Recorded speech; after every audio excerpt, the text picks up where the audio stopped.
Hello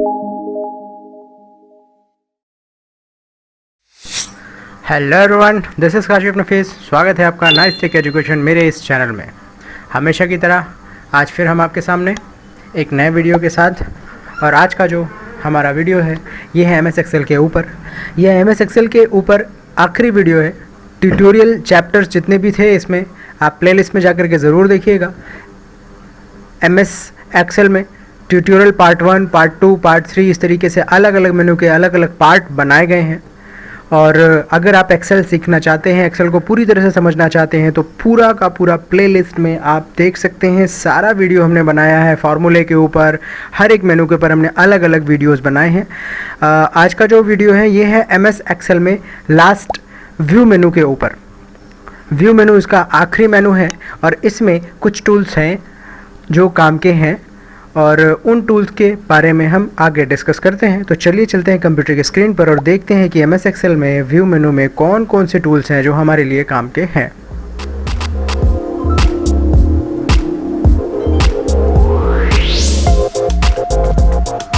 तो ये हम MS एक्सेल में आ गए हैं। MS एक्सेल में ये हमने खोल लिया MS एक्सेल का लेटेस्ट वर्जन। व्यू मेनू है। व्यू मेनू यहाँ पे ये जो वर्कबुक व्यूज़ नीचे लिखा हुआ है, ये 4 व्यूज़ हैं यहाँ पे, और ये चारों व्यूज़ काम के हैं। व्यू मीन्स होता है दृश्य, मतलब आप अपनी MS एक्सेल की शीट को किस तरह से देखना चाहते हैं, ये होता है MS एक्सेल के व्यू सेक्शन में। व्यू सेक्शन में शुरू में वर्कबुक व्यू आ रहा है, मतलब हम इसमें देखिए इन चारों बटनों में ये बटन जलता हुआ दिखाई दे रहा है। दैट मीन्स ये नॉर्मल व्यू अप्लाइड है।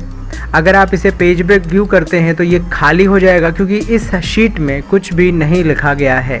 अब ये कैसे काम करेगा उसको भी देखिए। मान लीजिए यहाँ पे कुछ आपने बनाया,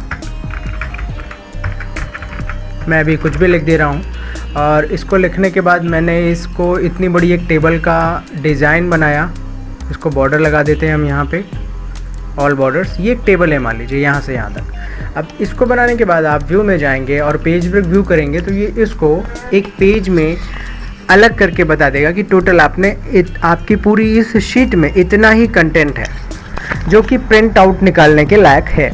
मान लीजिए इस शीट में आपने बहुत सारा कंटेंट बनाया है, इस तरफ और नीचे भी बहुत सारे, तो ये अलग अलग पेज सेक्शन में बांट करके उसको बताएगा, और शीट सिर्फ उतनी ही दिखाई देगी जितना कि लिखा गया है। जिसके आगे कुछ नहीं लिखा गया है वहाँ से शीट गायब हो जाएगी। ऐसा किस में होगा?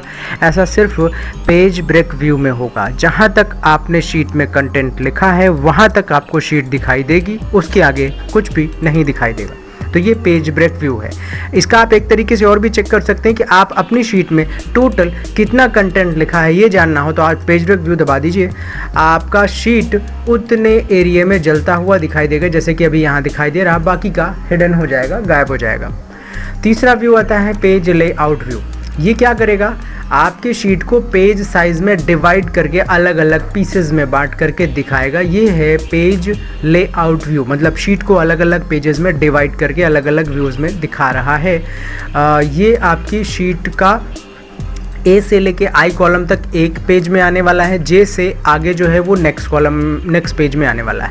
आप अगर प्रिंट प्रीव्यू में जाकर मार्जिन या पेज सेटअप चेंज करते हैं तो यहाँ J और K कॉलम भी आ सकता है, क्योंकि मार्जिन दोनों तरफ बहुत ज़्यादा है। मार्जिन घटा देंगे तो इधर के और 1-2 कॉलम इधर शिफ्ट किए जा सकते हैं। तो ये मिला आपको पेज लेआउट व्यू। अब आते हैं हम कस्टम व्यू में। कस्टम व्यू में जैसे ही आप क्लिक करेंगे तो पहले नॉर्मल व्यू में चलते हैं। कस्टम व्यू क्या काम करता है? किसी स्पेसिफिक टेबल को सेलेक्ट कर, मान लीजिए मैं बहुत नीचे चला गया, ये 300 के आसपास नंबर की रो में मैं हूँ और इतना बड़ा एरिया मैंने सेलेक्ट करके इसको इस तरीके से एक टेबल बना दिया। मान लीजिए जो टेबल है इसको मैंने सेलेक्ट किया, व्यू मेनू में गए, कस्टम व्यू में गए और ऐड किया। ऐड में नाम पूछेगा, नाम में मैंने कुछ भी दे दिया मान लीजिए और ओके कर दिया।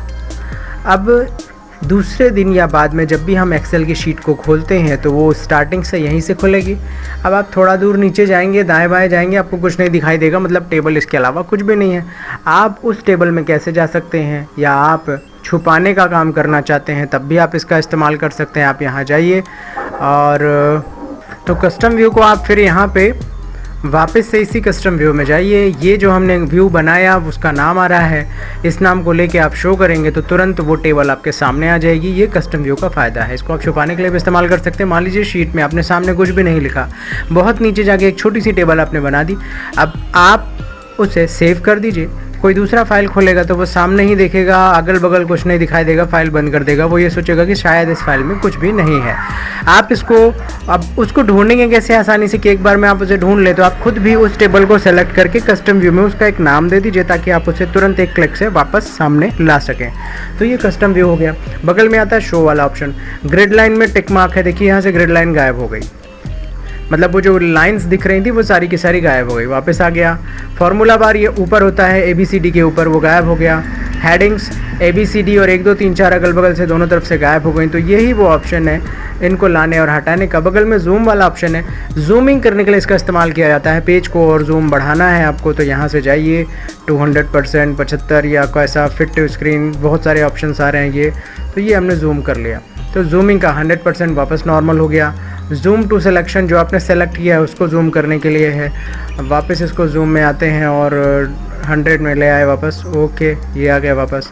अब आता है न्यू विंडो। MS वर्ड में ये सारी चीज़ें हम डिस्कस कर चुके हैं। MS वर्ड का लास्ट ट्यूटोरियल आप ज़रूर देखिएगा, उसमें हम ये सारे मेनू के बारे में डिस्कस कर चुके हैं। फिर भी मैं फिर से रिपीट करता हूँ, न्यू विंडो क्या काम करता है। ये जो फाइल बुक 1 नाम से है, इसकी इसी फाइल की एक और कॉपी यहाँ पे सामने में खुल जाएगी।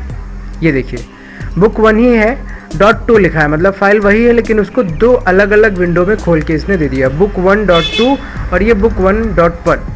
तो एक ही फाइल है लेकिन इसको 2 अलग अलग विंडोज़ में खोल करके इसने दे दिया है। इसको मैं बंद करता हूँ। बगल में आते हैं अरेंज ऑल। अगर आपने 2 फाइल खोल रखी है तो दोनों फाइल को स्क्रीन में कैसे देख पाएंगे आप। अरेंज टाइल्ड मतलब हॉरिजॉन्टल या वर्टिकल या कास्केट, तो मैं वर्टिकल करता हूँ ताकि मैं अगल बगल देख पाऊँ। एक फाइल यहाँ पे और दूसरी फाइल यहाँ पे, यहाँ भी स्क्रॉल कर रहे हैं हम और यहाँ भी हम स्क्रॉल कर रहे हैं। तो इस तरीके से आप फाइल को अगल बगल देख सकते हैं। किससे हुआ ये, वापस इसको मैं फुल स्क्रीन करता हूँ। ये अरेंज ऑल से होता है। अरेंज ऑल में आप एक साथ स्क्रीन पर 2 या 2 से अधिक फाइलों को देख सकते हैं। अब आता है बगल में फ्रीज पेन। फ्रीज पेन्स क्या होता है, ये बड़ी काम की चीज़ है, बढ़िया चीज़ है। इसके लिए एक बड़ी सी टेबल आपके पास होनी चाहिए, उसी में ये समझ में आएगा कि फ्रीज पेन काम कैसे करता है। तो मैं दूसरी फाइल में चलता हूँ, यहाँ पे एक और फाइल है, इसमें बड़ी सी एक टेबल बनी हुई है, ये देखिए।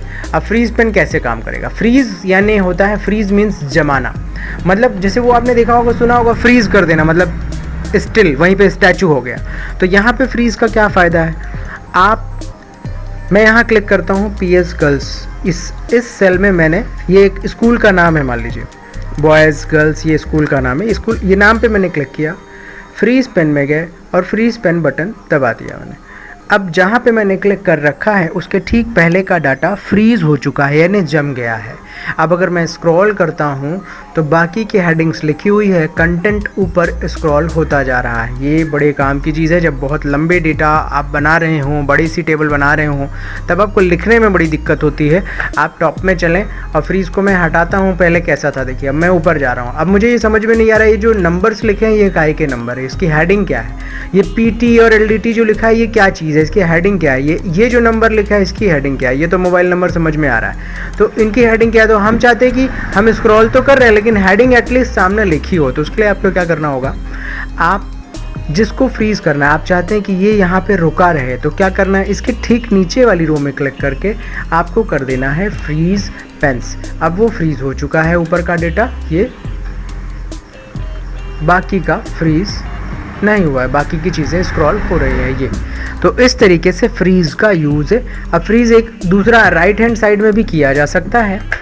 राइट हैंड साइड में कैसे करेंगे, इसको वापस अनफ्रीज़ करते हैं, थोड़ा ऊपर चलते हैं, ये हेडिंग आ गई।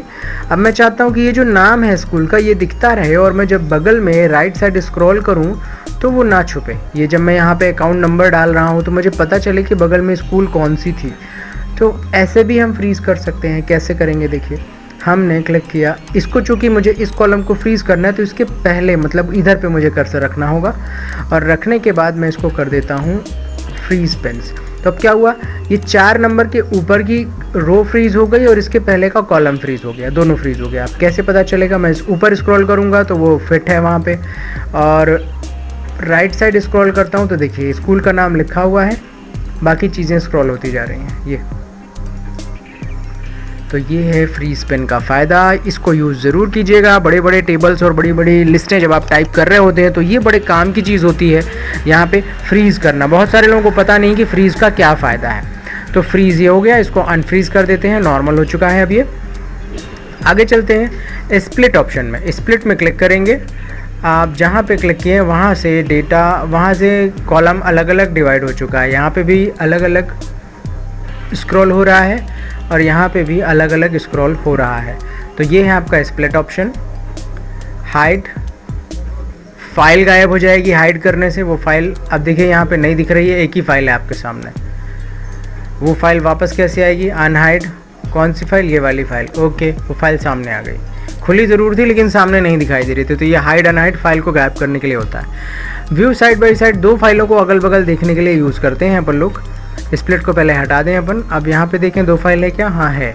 व्यू साइड बाय साइड में क्लिक करते हैं। ओके,